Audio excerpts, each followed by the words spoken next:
തീപ്പൊരി ബെന്നി സിനിമ ഇറങ്ങിയല്ലോ ചേട്ടാ.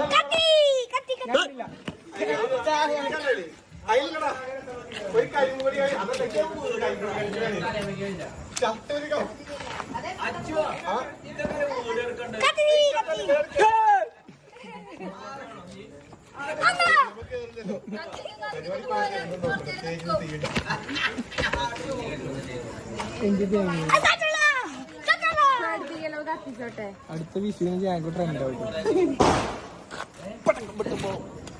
ഒന്നും കത്തിക്ക് എത്ര നേരം ഇത് ഷോർട്ട് ഇട്ടാ മതി. ആളുകളിങ്ങനെ കഥ കാണാൻ വേണ്ടി നോക്കല്ലോ. 10 സെക്കൻഡ് ആണുങ്ങളെ വില കളയല്ലേ, അത്ര വിളിക്ക് പറയാണ്ട് കുട്ടി.